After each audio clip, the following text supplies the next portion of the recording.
మీ అందరికీ షాలోమ్ వందనాలు. ఈరోజు సబ్బాతుకి అటెండ్ అయినటువంటి మీ అందరికీ, అలాగనే ఈ సబ్బాతును అనుసరిస్తున్న వారందరికీ, సబ్బాతు అనగా విశ్రాంతి దినమును అనుసరించక ఉన్నవారికి, ఈ వీడియో వింటున్న వారికి, వీడియో ఇంట్రెస్ట్గా అయినట్టుగా ఇష్టపడుతున్నటువంటి వారికి ప్రత్యేకమైనటువంటి నా హృదయపూర్వకమైనటువంటి వందనాలు తెలియపరుస్తున్నాను. ప్రాముఖ్యం ఏంటంటే ఈరోజు చాలా విషయాలు మనము గొప్పగా నేర్చుకోవాల్సినటువంటి అవసరత మనకి లేకపోలేదు. కారణం ఏంటంటే బైబిల్లో కొన్ని విషయాలు ఉన్నాయి. దేవుని ఎందుకు నమ్మాలి, దేవుడు ఎవరు, దేవుడు ఎక్కడి నుంచి వచ్చాడు అనే విషయాన్ని మనం గమనించాల్సినటువంటి అవసరత ఉంది. త్వరగా ముందుకు వెళ్దాని. ముందుగా వృధా మాటల కంటే వాక్యం వినుట శ్రేష్టమైనది కనుక ఒక వాక్యం చదువుకుందాని చూద్దాం ఒకసారి. ఆదికాండం యోహాను సువార్త తీసారమ్మా, 1వ అధ్యాయం 14వ వచనం. ఆ వాక్యము శరీరధారి అయి కృపా సత్య సంపూర్ణుడుగా ఎక్కడ నివసించాడట? కృప అంటే ఇచ్చినట్లుగా, సత్య సంపూర్ణుడుగా సత్యముగా నిండుగా ఎక్కడున్నాడట? మన మధ్య ఉన్నాడట. ఏంటి మన మధ్య ఉన్నటువంటిది అంటే ఆ వాక్యము శరీరధారి అయి కృప సత్య సంపూర్ణ అంటే నిండుగా మన మధ్యకు వచ్చాడట. ఏ విధంగా వచ్చాడు, ఎందుకు వచ్చాడు, ఎక్కడొచ్చాడు, ఎలా వచ్చాడు అని మనం గమనించాల్సినటువంటి అవసరత మనందరికీ ఉన్నదని మనం హెచ్చరించుకోవాల్సినటువంటి అవసరం ఉంది. కనుక దయతో ఖచ్చితంగా మీరు వాక్యాన్ని ఫాలో కాండి. మీరు వాక్యం వింటున్న ప్రతి వారికి కూడా ప్రతి వారి కుటుంబాన్ని పరమతండ్రి దీవించి ఆశీర్వదించునుగాక. ఇదే విధంగా వచ్చిన ఈ మందిరంలో ఈరోజు ఘనపరచబడటానికి మీరు అటెండ్ అయినటువంటి మీ అందరిని కూడా పరమతండ్రి ఆయన తేరి చూస్తున్నాడన్న సంగతి మనందరం కూడా మర్చిపోవద్దు. ఎందుకంటే ఆయన యందు మనం ఎప్పుడైతే ఉంటామో మనలో ఆయన ఉండడానికి ఆయన ఇష్టపడతాడు కనుక వాక్య ప్రకారం ఇక్కడ అంటున్నటువంటి మాట ఏంటంటే మరొకసారి మనం అదే మాటను ఆ వాక్యం అంటే ఏ వాక్యము? ప్రారంభము. ఆదికాండం 1వ అధ్యాయం 1వ వచనం ఒకసారి ముందు. ఆది యందు వాక్యమునెను, వాక్యము ఎలోహిము దగ్గర ఉండెను, ఎలోహిము వాక్యమై ఉండెను. అంతేనామా? అది యోహాను సువార్తలో. ఆది కాలంలో ఆది యందు ఎలోహిము భూమి ఆకాశములను సృజించెను. పరమ తండ్రి స్తోత్ర. మొట్టమొదటి ఏముందట? ఆది యందు దేవుడు భూమి ఆకాశమును సృజించాడట. ఏ విధంగా సృజించాడు? చదమ్మా. భూమి ఎలా ఉందట? నిరాకారం అంటే ఏ ఆకారం లేదంట, అది శూన్యం అంటే ఏమీ లేదంట. ఆ విధంగా ఉందంట. అక్కడ చీకటి అగాధ ఎక్కడ లోయలో ఉందంట. ఎలోహిం ఎక్కడ? ఎలోహిం ఎలా ఉండట అమ్మ? ఎలా ఉండట? ఎలా ఉండట? ఆత్మ. ఎలోహిం ఆత్మ అని చెప్పాడు కదా అక్కడ. ఎలోహిం ఆత్మ అనేది ఆడ పరమ తండ్రి ఇచ్చినటువంటి యొక్క ఆత్మ అక్కడ అగాధ జలములపై ఉన్నటువంటి యొక్క ఆ యొక్క మధ్య అలా సంచారం చేస్తున్న అంటే గుండ్రంగా సంచరిస్తున్నట్లుగా మనకి కనపడతా ఉంది.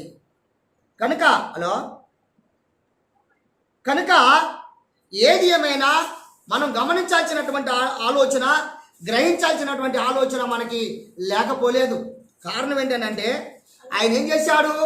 భూమి ఆకాశంలో చేద్దామని ఆశించినాడు. తర్వాత 26వ వచనం కూడా చూడండి ఒకసారి. ఎలోహిం మన స్వరూపం. ఇక్కడ బాగా ఆలోచించాలా? దేవుడైనటువంటి వాడు ఒక మాట అనుకుంటాడు. అక్కడ ఎంతమంది ఉన్నారు ఇక్కడ గమనించండి మీరు ఒకసారి.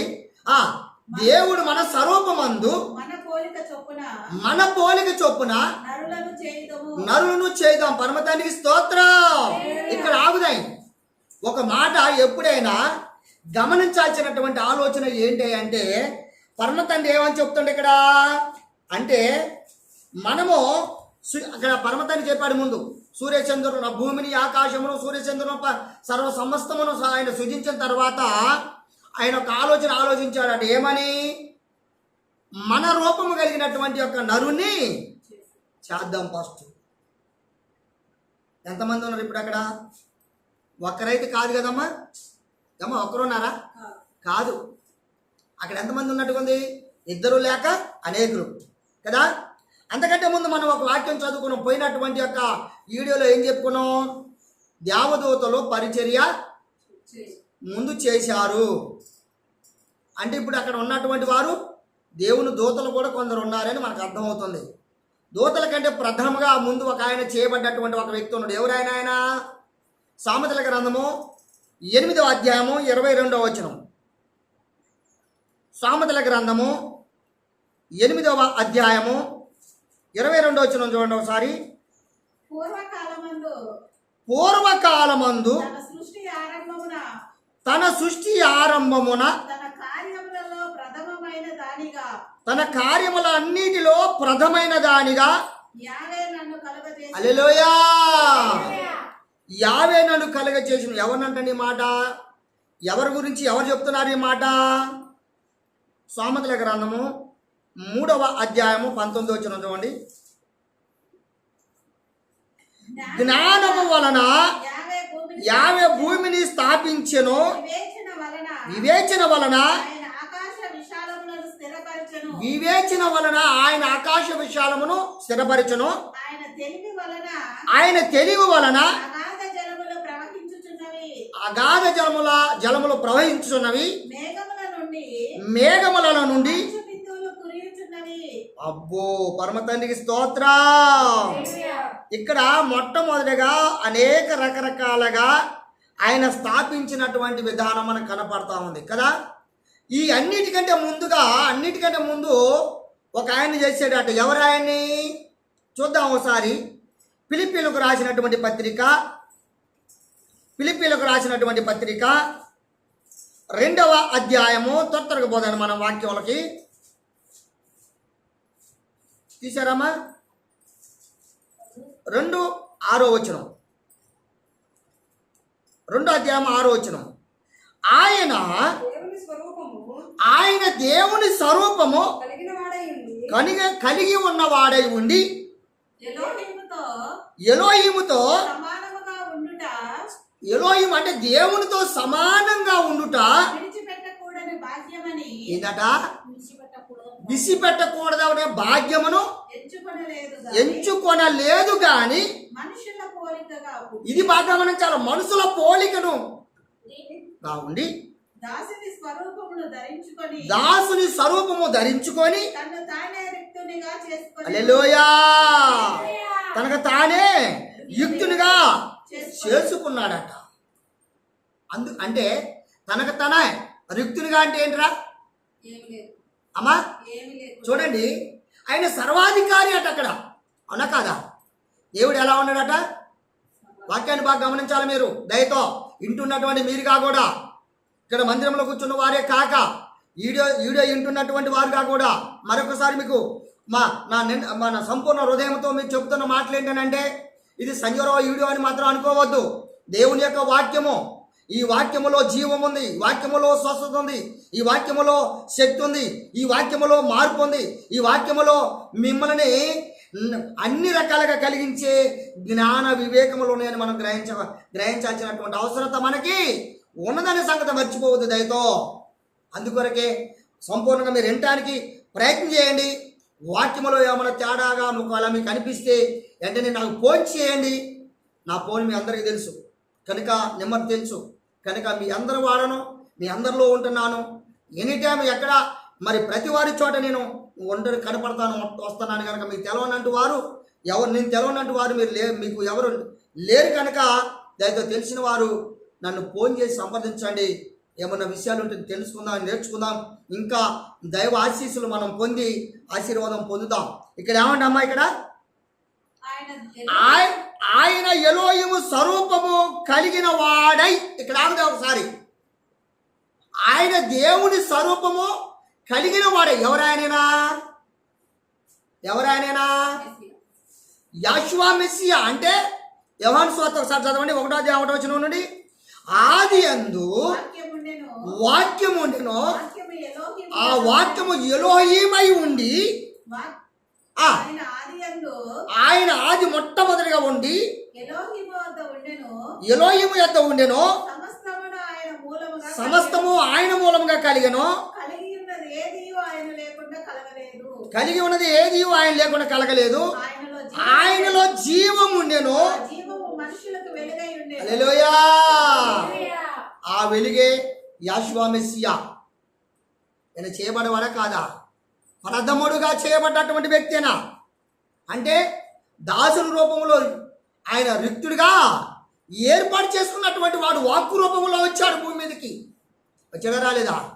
వాక్కు రూపంలో వచ్చాడు. అందుకొరకే ఈ వాక్యము యోహాను సువార్త 14వ వచనం, ఈ వాక్యము ఆ వాక్యము శరీరధారి అయి కృపా సత్య సంపూర్ణుడుగా మన మధ్య నిలిచుండెను.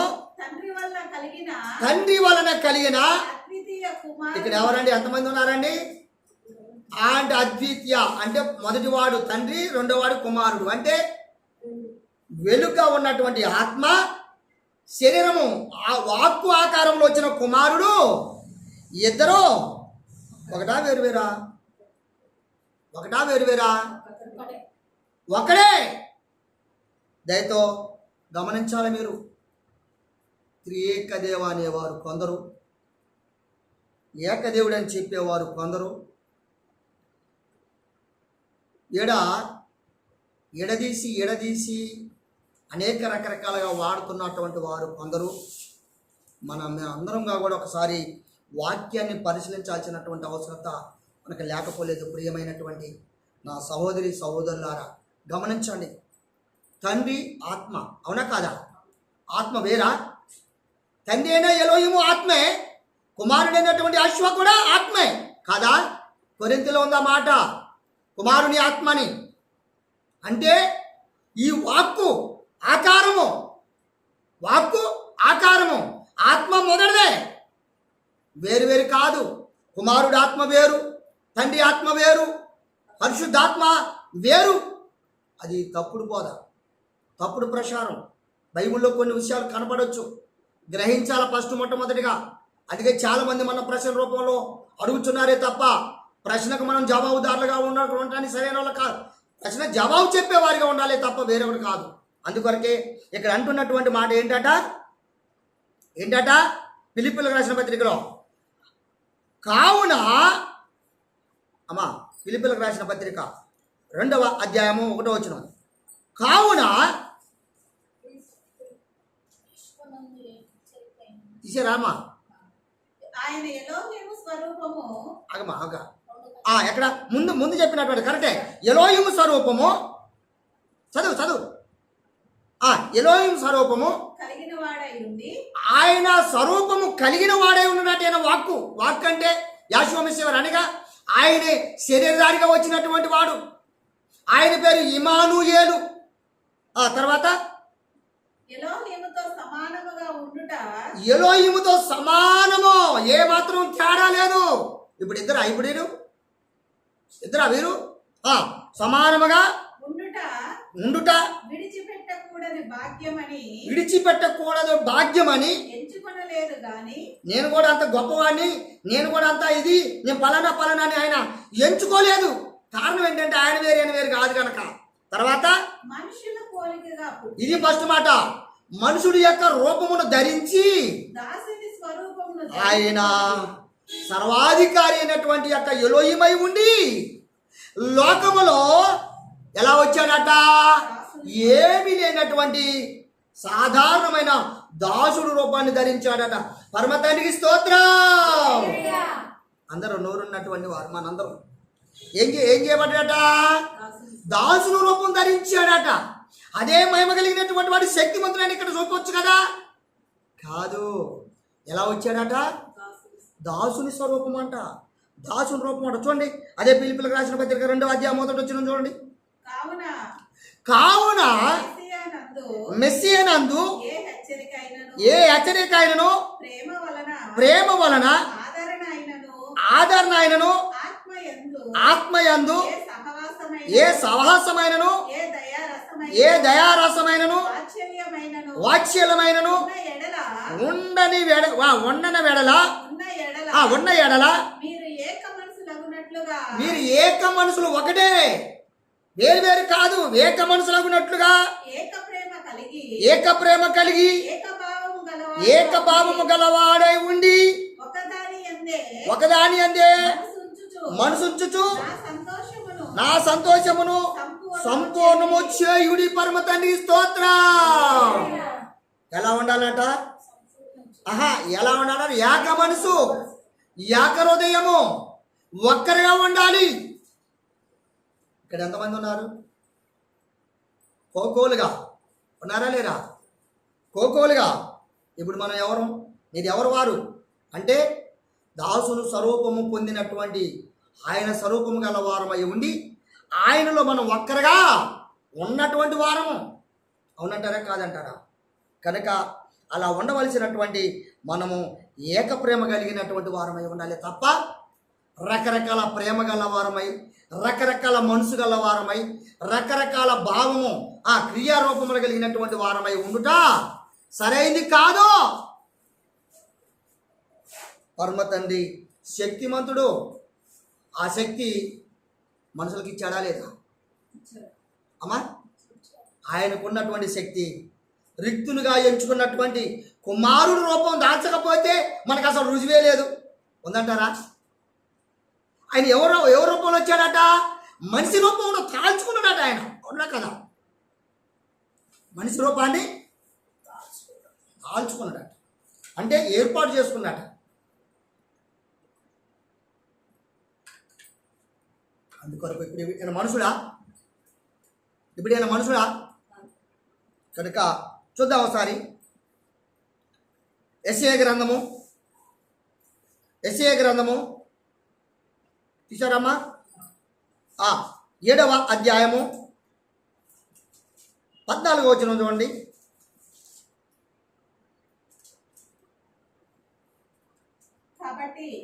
కాబట్టి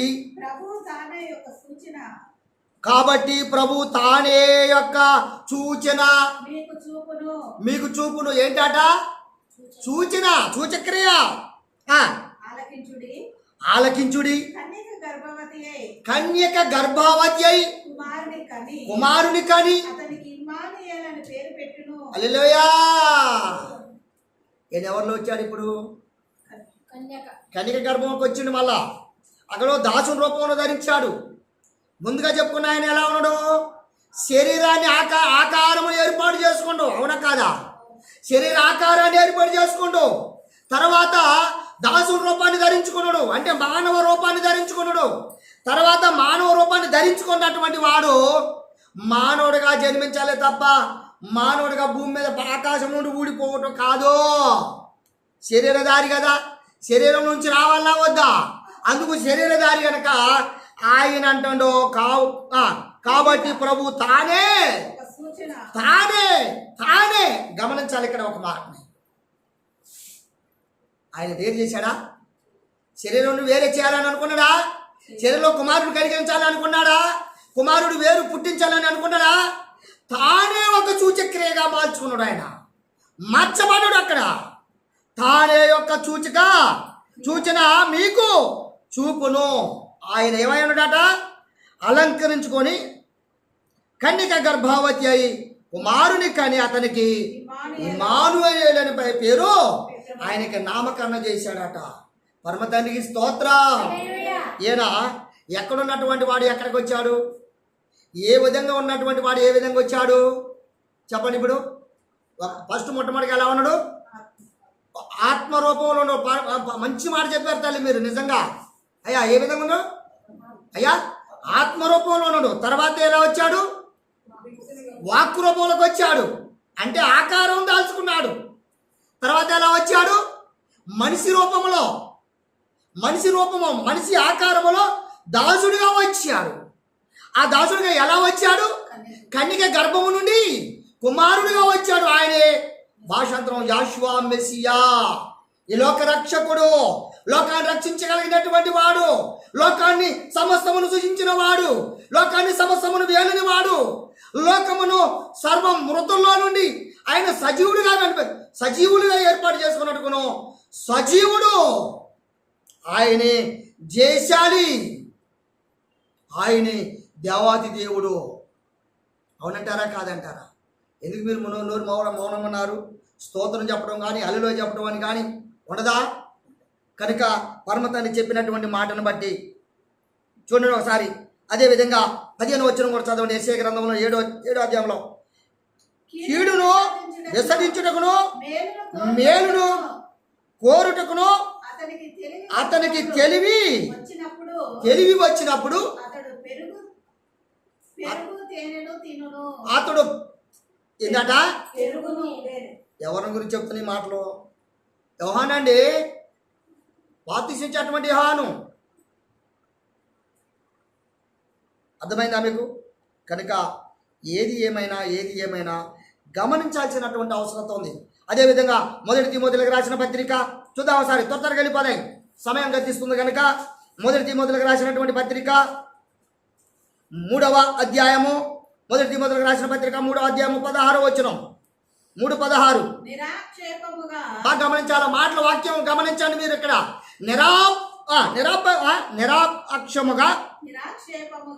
నిరాక్షేపముగా దేవభక్తిని గూర్చిన మర్మము గొప్పదై ఉన్నది. ఆయన ఏందట?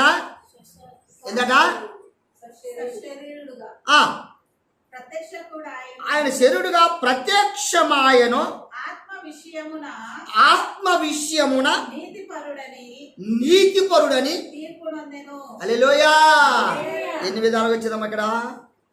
అపోస్తలుడైన పౌలు తిమోతి సంఘానికి వెళ్ళి ఏం చెప్తాడు అక్కడ?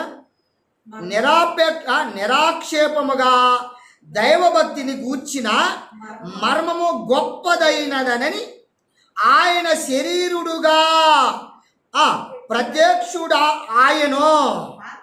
ఇక్కడ ఏం విధంగా వచ్చాడట? శరీరముగా ప్రత్యక్షమైందంట అక్కడ ఆయన. తర్వాత ఆత్మ విషయమున నీతిమంతుడిగా ఎంచబడ్డాడు. పరమతానికి స్తోత్రం. ఆయన నీతి సూర్యుడు. యెషయా గ్రంథంలో ఏమన్నాడు?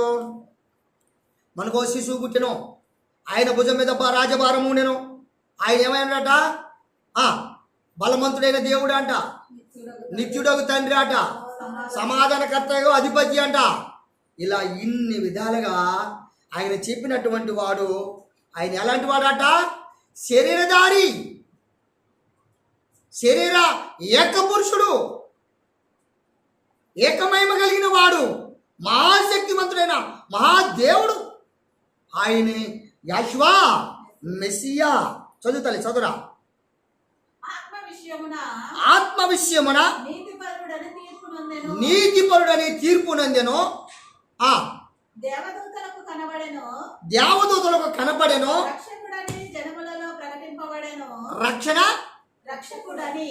రక్షకుడని జనములలో. హల్లెలూయా. అమ్మ బాగా గమనించాలా? ఎవరి చేత రక్షకుడుగాని ఆయన ప్రకటింపబడ్డాడు? దేవదూతల ద్వారా, ప్రవక్తల ద్వారా రక్షింపటానికి వచ్చిన సర్వ కోటి యావత్తును రక్షించటకును రక్షకుడై వచ్చాడట. ఆయన రక్షించేవాడట, పాపులను రక్షించేవాడట, అపాయములు ఉన్నవాడిని రక్షించేవాడట, మృతుల్లో ఉన్నవాడిని లేపుడుకునంట, అనేక సమస్యల్లో ఉన్నవాడిని బాధ నుండి విముక్తి చేయవాడంట. ఇలాంటి మహా రక్షకుడైనటువంటి యొక్క అసతలి లోకమందు పంపబడెను, నమ్మబడెను, ఆరోహణుడై తేజోమయుడైన పరమతని స్తోత్రం.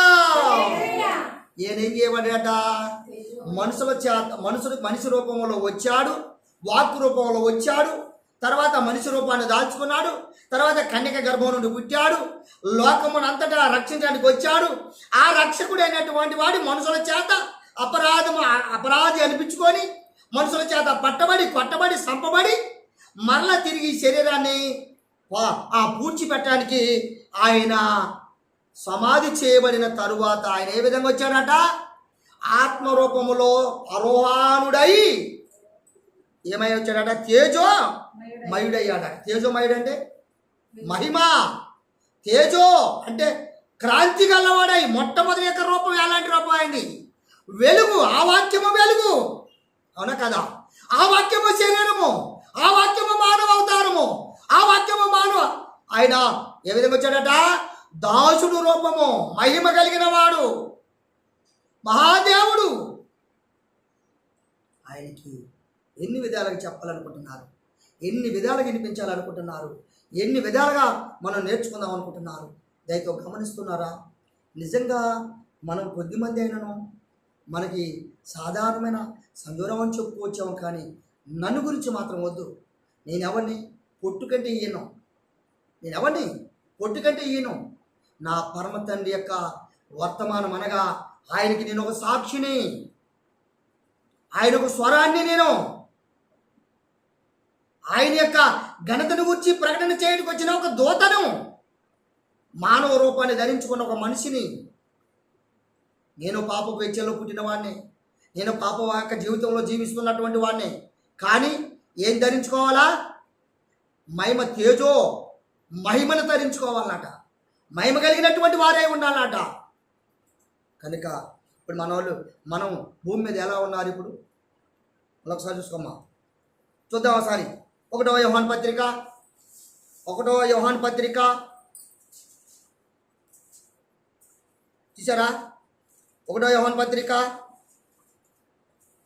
4వ అధ్యాయము చూసారమ్మా? 2వ వచనం. యాషువా మెస్సియా శరీరధారియే వచ్చెనని. ఇక్కడ ఎవరాట? అక్కడ శరీరధారనం, వాక్యము శరీరధారణంగా అందరు తలగా లేపండి. వాక్యము శరీరధారే కాదా? ఆది యందు ఉన్నటువంటి వాక్యము శరీరధారి అయి కృప ఇచ్చినట్లుగా రక్షణ నిమిత్తమై వచ్చినటువంటి వాడంట. ఇక్కడ ఏమంటాడు?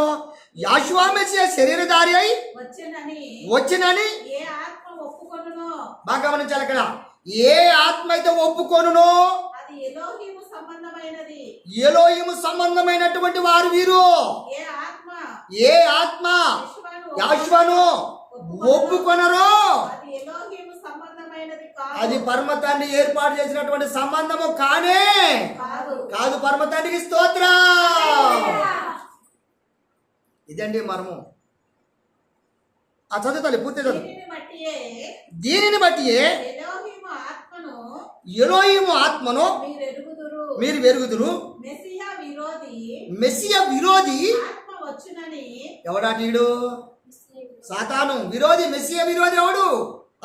మెస్సియా విరోధి ఆత్మ వచ్చునని మీరు వినిన సంగతి ఇదే. ఎవడట? ఆయన ఒప్పుకునేవాడు, ఆయన ఆత్మగా ఉన్నటువంటి వాడు, ఆయన మొట్టమొదట ఉన్నటువంటి ఆత్మ ఏనని ఒప్పుకొనటువంటి వాడు మెస్సియా విరోధి. ఇదివరకే అది లోకములో ఉన్నది. పరమతని స్తోత్రం. ఇదివరకు ఉండడా లేడా? వాడిని జయించడానికి ఆయన వచ్చాడు. చదువుతా అలాగే కొద్దిగా చదువు. చిన్నపిల్లలారా, ఇక్కడ అంటాడు ఎవరట వీరు? చిన్నపిల్లలాట. చిన్నపిల్లలారా, మీరు ఎలోహిము సంబంధులు, మీలో ఉన్నవాడు లోకములో ఉన్నవాడి కంటే హల్లెలూయా. మీలో ఉన్నవాడి కంటే ఆయన గొప్పవాడట. చదువు. కనుక మీరు ఆయన జయించి ఉన్నారు. వారు లోక సంబంధులు గనుక లోక సంబంధులైనట్లుగా వారు మాట్లాడుదురు. లోకం వారి మాట వినును. పరమతని స్తోత్రం. మనం ఎవరి మాట? దేవుని సంబంధము. దేవుని మాట వినాలి, దేవుని వాక్యమును వినాలి, దేవుని వాక్యానుసారంగా నడవాలి. తర్వాత ఎలోహిముని ఎరిగిన వారు మన మాట వింటారు. పరమతని స్తోత్రం. లేకపోతే మన మాట వినరు. కానివాడు ఎలోహిము సంబంధి ఆయన కానివాడు మన మాట వినడు. మన మాట అసలేండ్రో. అందువలన అందువలన మనము సత్య స్వరూపమైన ఆత్మ ఏదో ఇక్కడ బాగా గమనించాలా, సత్య సంపూర్ణ గల ఆత్మ ఏదో, భ్రమపరచు ఆత్మ ఏదో భ్రమపరిచే అటువంటి ఆత్మ ఏదో తెలుసుకొనుచున్నాము. పరమతని స్తోత్రం. ఇక్కడ రెండు ఆత్మలు ఉన్నట్టు కనపడుతున్నాయి. అవునంటారా కాదంటారా? మిమ్మల్ని బ్రహ్మపరిచే ఆత్మ ఉంది, అలాగనే ఎలోహిము సత్య స్వరూపి అయినటువంటి ఆత్మ ఉంది. సత్య స్వరూపి అయినటువంటి ఆత్మ మెస్సియా. అవునా కాదా? అవునా కాదా? కనుక ఇప్పుడు మీరు ఏ ఆత్మ సంబంధులై ఉంటారు? సత్య స్వరూపి అయినటువంటి ఆత్మ అంటే సత్యం అంటే నిజమైంది, సత్యం అంటే నిజమైంది. యోహాను సువార్త 10:10 ఉంది, ఆ వాక్యము సత్యము, ఆ వాక్య సారాంశమే సత్యం. వాక్య సారాంశమే సత్యము. ఆ సత్యం అనమైన వాక్యమే యాషువా మెస్సియా. ఆ యాషువా మెస్సియే ఎలోహిం, ఎలోహిమే వెలుగు, ఆ వెలుగే ఆత్మ. పరమతానికి స్తోత్రం. ఇంకేం కావాలి మనకి? ఇంకేం కావాలి మనకి? అందుకొరకే ఏప్రిల్ 5వ అధ్యాయం 7వ వచనం చూడండి ఒకసారి, తొందరగా వెళ్ళిపోదాయి. 5:7 చదువుకున్నాం దాకా. శరీరధారి అయి ఉన్న దినములలో మహారోదనముతోను అమ్మ ఏం చేశారు? ఆయన శరీరధారిగా భూమి మీదకి వచ్చినప్పుడు ఎలా ఉన్నారమ్మా? మహారోదనతోను కన్నీళ్లతోను కన్యలతోను. తన మరణము నుండి చూశారా? తన మరణం నుండి రక్షింపగల వాడికి ప్రార్థనలను యాచనలను సమర్పించి భయభక్తులు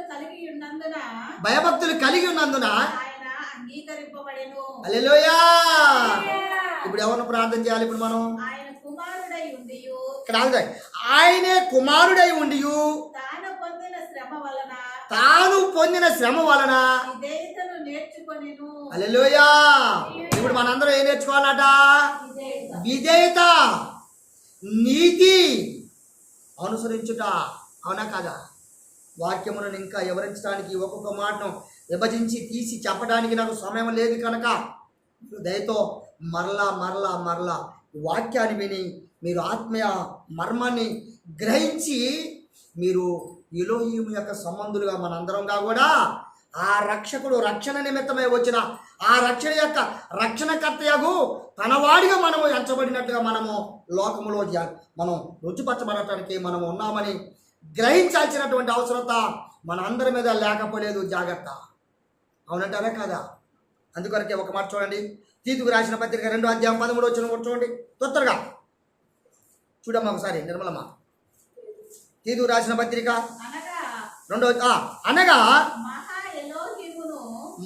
ఇక్కడ చూడండి, మహా ఎలోహిమును మన రక్షకుడైన యెషువా మెస్సియా యొక్క మహిమ యొక్క ఏం చేయదట? అంటే ఎదురుపడటం, ప్రత్యక్షత కొరకు ఎదురు చూచుచు ఈ లోకములో స్వస్థ బుద్ధితోను నీతితోను భక్తితోను హల్లెలూయా. ఎలా బతుకుతున్నమాట? భక్తితోను బ్రతుకుచున్నామని మనకి ఈ విధంగా బోధించుతున్నట్టు వాక్యం. ఇంకా అసలు బోధ ఏంటి? ఇదే కదా యాషువా మెస్సియా వారు లోకానికి ఎందుకు వచ్చాడట? అపరాధము చేయబడినటువంటి వారు, తన కాని వారు ఎవరై ఉన్నారో, తప్పింపడ్డవారు, శ్రమల్లో ఎవరైతే ఉన్నారో వారిని రక్షించుకున్నట్టు కొరకు మాత్రం ఆయన వచ్చినట్టు కనపడుతుంది. ఎందుకు వచ్చాడట? రక్షించడానికి. ఎలా వచ్చాడట? శరీరధారి. ఆయన ఎవరైనా అని మనం ఇప్పుడు చదువుకున్నాం కదా. కావాలంటే మళ్ళీ ఈ వీడియో వెనకబడి మీకు అర్థమైంది. మళ్ళీ నేను రివర్స్ మళ్ళా మొదలు పెట్టడం కాదు, కానీ ఆయన ఇమ్మానుయేలు అంట. ఆయనే లోక రక్షకుడు, ఆత్మరూపంలో రక్షకుడు ఆయనే, శరీరధారి రక్షకుడు కూడా ఆయనే, లోకములో ఉన్న వాటి అన్నింటిని కూడా రక్షించడం కొరకు వచ్చినటువంటి మహాశక్తిమంతుడు. అందుకే మరణము సహితం ఆయన ఓడించగలిగిన బలశాలి, సత్యదేవుడు, నిత్యదేవుడు, జయశాలి, ఓయి మరణమా నీ విజయం ఎక్కడా, నీ ముళ్ళెక్కడా? ఆయన ముందు ఆగుతావా? ఆయన ముందు సరిపోద్దా? ఆయన విరోధైన వాడిని అంటాడు ఆయన. ఇంతకుముందు చదువుకున్నాం కదా. కనుక ఆయన మెస్సియా విరోధి అయిన వాడినటువంటి ఆత్మ సంబంధులు ఎవరు? సర్వలోకాన్ని పరిపాలిస్తూ శరీరధారిగా వచ్చిన యాషువ మెస్సియా రక్షకుడిలో ఉన్న వారి యొక్క ఆత్మ గల వారు ఎవరో గ్రహించి దాన్ని తెలుసుకొని నడుచువారు ధన్యులని మీ అందరిగా కూడా నా సమహృదయంతో మీకు తెలియపరుస్తూ, నా వందనాలు మీకు తెలియపరుస్తూ ఈ యొక్క నా మాటలను నేను ముగిస్తున్నాను. పరమ తండ్రి వాక్యమును దీవించి హెచ్చించునుగాక. పరమ తండ్రి స్తోత్రం. మీ అందరికీ నా వందనాలు.